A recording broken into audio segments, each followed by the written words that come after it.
Hi ಸ್ನೇಹಿತರೆ, ಎಲ್ಲರಿಗೂ joint to ಲರ್ನ್ಗೆ ಸ್ವಾಗತ. ಇವತ್ತಿನ ಒಂದು ಸೆಷನ್ನಲ್ಲಿ 2016 ಹಾಗೂ 17 ಸಾಲಿನ KPTCLನ ಜೂನಿಯರ್ ಅಸಿಸ್ಟೆಂಟ್ ಕಿರಿಯ ಸಹಾಯಕರ ಹುದ್ದೆಗಳ ಕಟ್ ಆಫ್ ಅಂಕಗಳು ಎಷ್ಟು, ಈ ವಿಷಯದ ಕುರಿತು ಇವತ್ತು ಮಾತನಾಡೋಣ. ಯಾಕೆ ಈ ವಿಷಯದ ಕುರಿತು ಇವತ್ತು ಮಾತನಾಡ್ತಾ ಇದ್ದೀವಿ ಅಂತಂದರೆ, ಬಹಳ ಜನ ಇವಾಗ 2022ರಲ್ಲಿ KPTCLನ ಜೂನಿಯರ್ ಅಸಿಸ್ಟೆಂಟ್ ಎಕ್ಸಾಮ್ಗೆ ಪ್ರಿಪೇರ್ ಆಗ್ತಾ ಇದ್ದಾರೆ. ಸೊ ಈ ಒಂದು ಪ್ರಿಪ್ರೇಷನ್ ಟೈಮಲ್ಲಿ ಪ್ರೀವಿಯಸ್ ಇಯರ್ಸ್ಗಳ ಒಂದು ಕಟ್ ಆಫನ್ನು ಕೂಡ ಅನಾಲಿಸಿಸ್ ಮಾಡ್ತಾ ಇರ್ತಾರೆ. ಆ ಕಾರಣಕ್ಕಾಗಿ ಇವತ್ತಿನ ಒಂದು ಎಕ್ಸಾಮ್ ಟಾಕಲ್ಲಿ ಇದ್ರ ಬಗ್ಗೆ ಮಾತನಾಡೋಣ.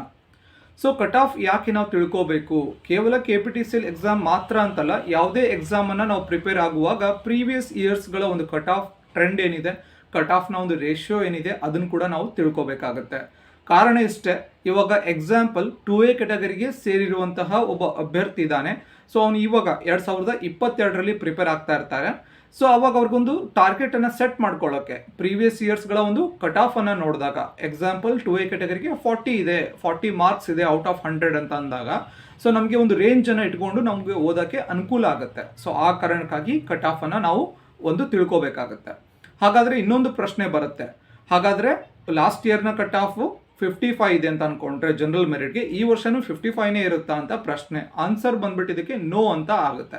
ಕಾರಣ ಏನು ಅಂತಂದರೆ, ಕಟ್ ಆಫ್ ಯಾವಾಗಲೂ ಕೂಡ 3 ಫ್ಯಾಕ್ಟರ್ಸ್ ಮೇಲೆ ಡಿಪೆಂಡ್ ಆಗುತ್ತೆ. ಫ್ಯಾಕ್ಟರ್ ನಂಬರ್ 1 ಏನು ಹೇಳುತ್ತೆ ಅಂತಂದರೆ, ಆ ವರ್ಷದ ನಂಬರ್ ಆಫ್ ಸೀಟ್ಸ್. ಕೆಲವೊಂದು ವರ್ಷ ನಂಬರ್ ಆಫ್ ಸೀಟ್ಸ್ 300 ಇರುತ್ತೆ, ಕೆಲವೊಂದು ವರ್ಷ 400 ಇರುತ್ತೆ, ಕೆಲವೊಂದು ವರ್ಷ 500 ಕೂಡ ಇರುತ್ತೆ. ಈಗ 545 PSI ಅಂತ ಕರಿತಾ ಇದ್ದಾರೆ ಎಲ್ಲರೂ ಕೂಡ. ಆ 545 ಅಂದರೆ ಏನು ಅಂತಂದರೆ 545 PSI ಸೀಟ್ಸ್ ಇದೆ ಅಂತ ಅರ್ಥ. ಹಾಗೆ ಕೆಲವೊಂದು ಸಲ 300 ಸೀಟ್ಸ್ ಇರುತ್ತೆ. ಕಮ್ಮಿ ಸೀಟ್ಸ್ ಇದ್ದಾಗ ಕಟ್ ಆಫ್ ಜಾಸ್ತಿ ನಿಂತ್ಕೊಳ್ಳುವಂಥ ಸಾಧ್ಯತೆ ಇರುತ್ತೆ, ಜಾಸ್ತಿ ಸೀಟ್ಸ್ ಇದ್ದಾಗ ಕಟ್ ಆಫ್ ಕಡಿಮೆ ನಿಂತ್ಕೊಳ್ಳುವಂಥ ಸಾಧ್ಯತೆ ಕೂಡ ಇರುತ್ತೆ.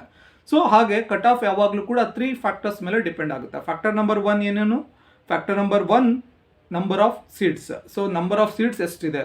ಫ್ಯಾಕ್ಟರ್ ನಂಬರ್ 2 ಏನು ಹೇಳುತ್ತೆ ಅಂದರೆ, ಸೊ ಎಷ್ಟು ಜನ ಅಪ್ಲೈ ಮಾಡಿದ್ದಾರೆ ಆ ವರ್ಷ, ಎಷ್ಟು ಜನ, ಕೆಲವೊಂದು ಸಲ 1 ಲಕ್ಷ ಜನ ಅಪ್ಲೈ ಮಾಡ್ತಾರೆ, ಕೆಲವೊಂದು ವರ್ಷ 2 ಲಕ್ಷ ಜನ ಅಪ್ಲೈ ಮಾಡ್ತಾರೆ. ಹಾಗೆ ಫ್ಯಾಕ್ಟರ್ ನಂಬರ್ 3 ಏನಂತಂದರೆ ಕ್ವಶನ್ ಪೇಪರ್ನ ಡಿಫಿಕಲ್ಟಿ ಲೆವೆಲ್. ಸೊ ಈ 3 ಫ್ಯಾಕ್ಟರ್ಗಳನ್ನು ನೆನ್ಪಿಟ್ಕೊಳ್ಳಿ. ಒಂದು ನಂಬರ್ ಆಫ್ ಅವೈಲೇಬಲ್ ಸೀಟ್ಸ್ ಎಷ್ಟಿದೆ, ಹಾಗೆ ಸೆಕೆಂಡ್ ಫ್ಯಾಕ್ಟರ್ ಎಷ್ಟು ಜನ ಕಾಂಪೀಟ್ ಮಾಡ್ತಾ ಇದ್ದಾರೆ, ಎಷ್ಟು ಜನ ಅಪ್ಲಿಕೇಶನ್ ಹಾಕಿದ್ದಾರೆ. ಥರ್ಡ್ ಫ್ಯಾಕ್ಟರ್ ಏನು ಅಂತಂದರೆ ಕ್ವಶನ್ ಪೇಪರ್ನ ಡಿಫಿಕಲ್ಟಿ ಲೆವೆಲ್. ಸೊ ಇವು 3 ಫ್ಯಾಕ್ಟರ್ಗಳಿಂದ ಕಟ್ ಆಫ್ ವೇರಿಯೇಷನ್ ಆಗುತ್ತೆ. ಲಾಸ್ಟ್ ಇಯರು 55 ಇದ್ದರೆ ಈ ವರ್ಷ 55 ಇರುತ್ತೆ ಅಂತಲ್ಲ, ಅದಕ್ಕಿಂತ ಕಮ್ಮಿನೂ ಇರ್ಬೋದು, ಜಾಸ್ತಿನೂ ಇರ್ಬೋದು. ಬಟ್ ತಿಳ್ಕೊಳ್ಳುವಂತಹ ಉದ್ದೇಶ ಎಷ್ಟೇ, ಒಂದು ರೇಂಜನ್ನು ನಾವು ಸೆಟ್ ಮಾಡಿಕೊಂಡು ಓದೋಕ್ಕೆ ಒಂದು ಅನುಕೂಲ ಆಗಲಿ ಅಂತ. ಸೊ ಹಾಗಾಗಿ ಕಟ್ ಆಫ್ ಇಷ್ಟು ಒಂದು ಡಿಪೆಂಡ್ ಆಗುತ್ತೆ 3 ಫ್ಯಾಕ್ಟರ್ಸ್ ಮೇಲೆ. ಇವಾಗ 2016 ಹಾಗೂ 17ಕ್ಕೆ 2022ಕ್ಕೆ ಒಂದು ಮೇಜರ್ ಡಿಫರೆನ್ಸ್ ಇದೆ ವಿತ್ ರೆಸ್ಪೆಕ್ಟ್ ಟು KPTCL. ಏನಂತಂದರೆ, ಲಾಸ್ಟ್ ಇಯರ್ 2016 ಹಾಗೂ 17ರಲ್ಲಿ ಕಳೆದ ಬಾರಿ ಏನಿತ್ತು ಅಂತಂದರೆ ಆನ್ಲೈನ್ ಮುಖಾಂತರ ಪರೀಕ್ಷೆ ಇತ್ತು, ಇವಾಗ ಆಫ್ಲೈನ್ ಮುಖಾಂತರ ಪರೀಕ್ಷೆ ಇದೆ. ಸೊ ಆನ್ಲೈನ್ ಮುಖಾಂತರ ಪರೀಕ್ಷೆ ಇದ್ದಾಗ ಒಂದು ಪ್ರೊಸೀಜರ್ ಫಾಲೋ ಮಾಡ್ತಾರೆ. ಏನದು ಪ್ರೊಸೀಜರ್ ಅಂತಂದರೆ, ಡಿಫ್ರೆಂಟ್ ಸ್ಲಾಟ್ಸಲ್ಲಿ ಎಕ್ಸಾಮ್ ಆಗುತ್ತೆ. ಸ್ಲಾಟ್ 1, ಸ್ಲಾಟ್ 2, ಸ್ಲಾಟ್ 3, ಸ್ಲಾಟ್ 4 ಅಂತ. ಸೊ ಡಿಫ್ರೆಂಟ್ ಸ್ಲಾಟ್ಸಲ್ಲಿ ಇದ್ದಾಗ ಕ್ವಶನ್ ಪೇಪರ್ ಕೂಡ ಡಿಫ್ರೆಂಟ್ ಆಗಿರುತ್ತೆ. ಸ್ಲಾಟ್ 1ಗೆ ಒಂದು ಕ್ವಶನ್ ಪೇಪರ್ ಕೊಡ್ತಾರೆ, ಸ್ಲಾಟ್ 2ಗೆ ಒಂದು ಕ್ವಶನ್ ಪೇಪರ್ ಕೊಡ್ತಾರೆ, ಸ್ಲಾಟ್ 3ಗೆ ಒಂದು ಕೊಡ್ತಾರೆ. ಬಟ್ ಆಫ್ಲೈನಲ್ಲಿ ಇವಾಗ ಹಾಗಿಲ್ಲ.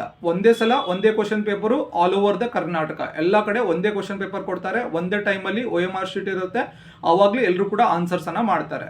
ಬಟ್ ಆನ್ಲೈನ್ ಇದ್ದಾಗ ಲಾಸ್ಟ್ ಟೈಮ್ ಅಂದರೆ 2016-17ರಲ್ಲಿ ಆನ್ಲೈನ್ ಏನಿತ್ತು, ಆವಾಗ ಸ್ಲಾಟ್ಸಲ್ಲಿ ಎಕ್ಸಾಮ್ ಇತ್ತು.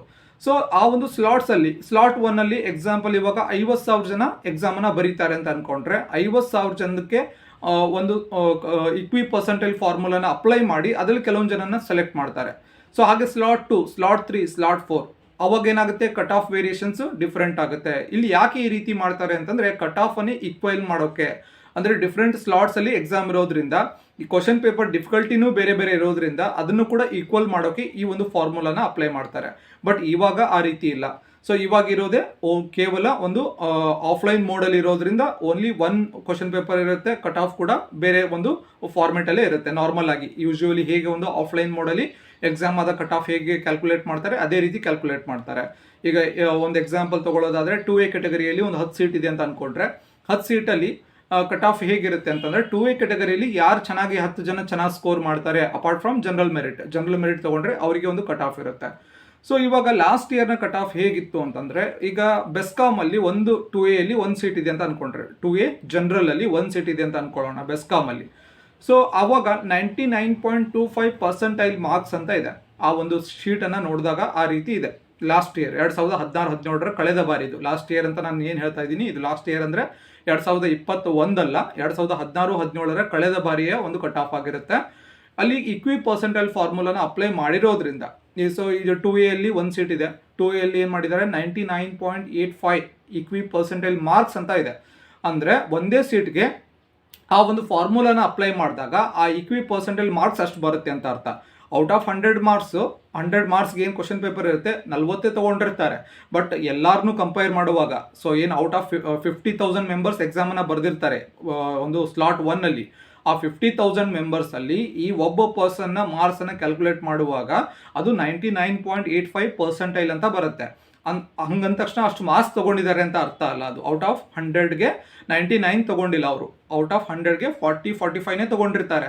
ಬಟ್ ಅದು ಇಕ್ವಿ ಪರ್ಸೆಂಟೈಲ್ ಫಾರ್ಮುಲಾನ ಅಪ್ಲೈ ಮಾಡಿದಾಗ ಆ ರೀತಿ ಇದೆ. ಸೊ ಇದೊಂದು ಕನ್ಫ್ಯೂಷನ್ ಇದೆ. ಲಾಸ್ಟ್ ಇಯರ್ 2016-17 ಒಂದು ಕನ್ಫ್ಯೂಷನ್ ಇದು, ಅದನ್ನು ಕ್ಲಿಯರ್ ಮಾಡ್ಕೊಳ್ಳಿ. ಬಟ್ ಅದ್ರ ಬಗ್ಗೆ ಬಹಳ ತಲೆ ಕೆಡಿಸೋಳ್ಳೋ ಅವಶ್ಯಕತೆ ಇಲ್ಲ. ಹಾಗಾದರೆ ಲಾಸ್ಟ್ ಇಯರ್ನ ಏನೇನು ಕಟ್ ಆಫ್ಗಳಿತ್ತು, ರೇಂಜನ್ನು ನಾನು ಮಾತಾಡ್ತೀನಿ ಇಲ್ಲಿ, ಕೇವಲ ರೇಂಜ್ ಅಷ್ಟೇ.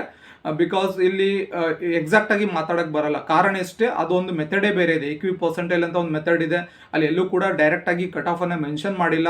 ಮತ್ತು ಅದರಲ್ಲೂ ಬೆಸ್ಕಾಮ್ಗೆ ಬೇರೆ ಒಂದು ಇಕ್ವಿ ಪರ್ಸೆಂಟೈಲ್ ಮಾರ್ಕ್ಸ್, ಎಸ್ಕಾಮ್ಗೆ ಒಂದು ಬೇರೆ ಇಕ್ವಿ ಪರ್ಸೆಂಟೈಲ್ ಮಾರ್ಕ್ಸ್, ಮೆಸ್ಕಾಮ್ಗೆ ಒಂದು ಬೇರೆ ಇಕ್ವಿ ಪರ್ಸೆಂಟೈಲ್ ಮಾರ್ಕ್ಸ್, ಹೀಗೆ ಇರೋದ್ರಿಂದ ಆ ಪ್ರೊಸೀಜರೇ ಬೇರೆ ಇದೆ, ಇವಾಗಿರೋ ಪ್ರೊಸೀಜರೇ ಬೇರೆ ಇದೆ.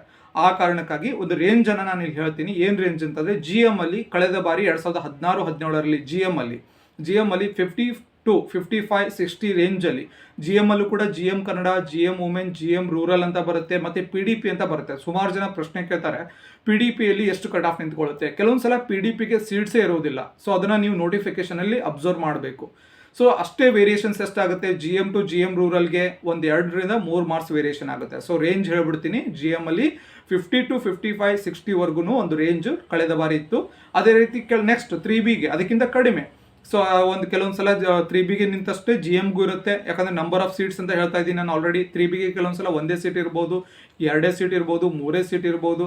ಕೆಲವೊಂದು ಸಲ ಸೀಟೇ ಇರೋದಿಲ್ಲ 3Bಗೆ. 3B ರೂರಲ್ಗಿರುತ್ತೆ, 3B ಜನರಲ್ಗಿರಲ್ಲ. ಆ ಕಾರಣಕ್ಕಾಗಿ ಅಲ್ಲೂ ಕೂಡ ಒಂದು ರೇಂಜ್ ಏನಿದೆ, ಅಲ್ಲೂ ಕೂಡ 50 ರೇಂಜ್ ಇದೆ. ಅದೇ ರೀತಿ 2A ಕೆಟಗರಿಯಲ್ಲೂ ಕೂಡ 48-47 ರೇಂಜ್ ಇದೆ. ಆಮೇಲೆ 2Bಯಲ್ಲೂ ಕೂಡ 47 ರೇಂಜ್ ಇದೆ. ಸೊ ಒಟ್ಟಾಗಿ ಹೇಳೋದಾದರೆ ಫ್ರಮ್ ಯಾವುದೇ ಶೆಡ್ಯೂಲ್ ಕ್ಯಾಸ್ಟ್ ಇರಲಿ, ಶೆಡ್ಯೂಲ್ ಟ್ರೈಬ್ ಇರಲಿ, ಯಾವುದೇ ಇದ್ರೂ ಕೂಡ ನಿಮ್ಮ ಕೆಟಗರಿಯಲ್ಲೇ ನೀವು ಟಾರ್ಗೆಟ್ ಮಾಡೋದು 45 ಮೇಲೆ ಟಾರ್ಗೆಟ್ ಮಾಡಬೇಕಾಗುತ್ತೆ. ಸೊ ಕೆಟಗರಿಯಲ್ಲಿ ಟಾರ್ಗೆಟ್ ಮಾಡೋದಾದರೂ 45-50 ಟಾರ್ಗೆಟ್ ಮಾಡಬೇಕಾಗುತ್ತೆ. ಬಟ್ ಈ ವರ್ಷದ ಕಟ್ ಆಫ್ ಅಷ್ಟು ನಿಂತ್ಕೊಳ್ಳುತ್ತೆ ಅಂತ ನಾವು ಹೇಳ್ತಾ ಇಲ್ಲ. ಯಾಕೆಂದರೆ ಕಟ್ ಆಫ್ ನಿಂತ್ಕೊಳ್ಳೋದೇ 3 ಫ್ಯಾಕ್ಟರ್ಸ್ ಅಂತ ನಾನು ಆಲ್ರೆಡಿ ಹೇಳ್ಬಿಟ್ಟಿದ್ದೀನಿ. ನೆಕ್ಸ್ಟ್ ಕ್ವಶನ್ ಪೇಪರ್ ಬಂದು ಆ ವರ್ಷ ಕಾಂಪೀಟ್ ಮಾಡಿದವರು ಈಗ 2 ಲಕ್ಷ ಜನ ಅಪ್ಲಿಕೇಶನ್ ಹಾಕಿದ್ದಾರೆ ಅಂದರೆ ಎಲ್ಲರೂ ಕೂಡ ಸೀರಿಯಸ್ ಆಗಿದ್ದಾರೆ ಅಂತ ಹೇಳೋಕ್ಕಾಗಲ್ಲ. ಸೊ 25,000 ಜನನೇ ಸೀರಿಯಸ್ ಆಗಿರ್ಬೋದು, ಅಥವಾ 2,000 ಜನ ಸೀರಿಯಸ್ ಆಗಿರ್ಬೋದು. ನಂಬರ್ ಆಫ್ ಸೀಟ್ಸ್ ಎಷ್ಟಿರುತ್ತೆ, 300+ ಸೀಟ್ಸ್ ಇರುತ್ತೆ.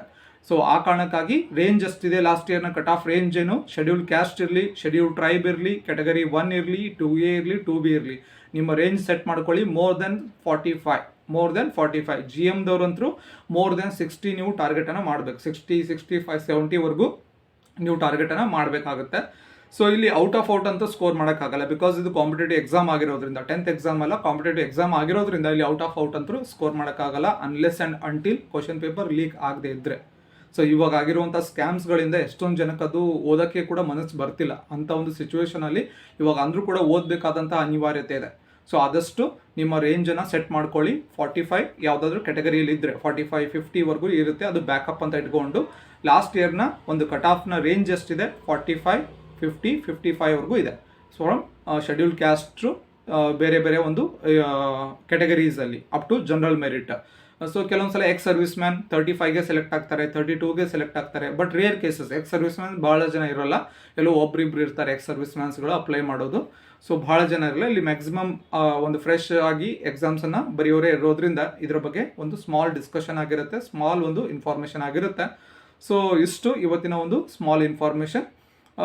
ಹಾಗೆ ಬೇರೆ ಬೇರೆ ಡೌಟ್ಸ್ಗಳು ನಿಮ್ಗೆ ಏನಾದರೂ ಇದ್ದರೆ exam related, with respect to exam related general ಆಗಿ ಡೌಟ್ಸ್ಗಳಿತ್ತು ಅಂತಂದರೆ ಕೆಳಗಡೆ ಕಮೆಂಟ್ ಸೆಕ್ಷನಲ್ಲಿ ಕಮೆಂಟನ್ನು ಮಾಡಿ. ಸೊ ಅದರಲ್ಲಿ ಇಂಪಾರ್ಟೆಂಟ್ ಆದಂತಹ ಒಂದು ಇನ್ಫಾರ್ಮೇಷನನ್ನು ಅಥವಾ ಇಂಪಾರ್ಟೆಂಟ್ ಆದಂತಹ ಒಂದು ಕಮೆಂಟನ್ನು ತಗೊಂಡು ವಿತ್ ರೆಸ್ಪೆಕ್ಟ್ ಟು ಎಕ್ಸಾಮ್ ಇತ್ತು ಅಂತಂದರೆ ಮುಂದಿನ ಒಂದು ಎಕ್ಸಾಮ್ ಟಾಕಲ್ಲಿ ಜಾಯಿನ್ ಟು ಲರ್ನ್ ಯೂಟ್ಯೂಬ್ ಚಾನಲಲ್ಲಿ ಡಿಸ್ಕಸ್ ಮಾಡೋಣ ಅಂತ ಹೇಳ್ತಾ ಮತ್ತೆ ಮುಂದಿನ ಸೆಷನಲ್ಲಿ ಮತ್ತೊಂದು ವಿಷಯದ ಕುರಿತು ಮಾತನಾಡೋಣ. ಧನ್ಯವಾದಗಳು.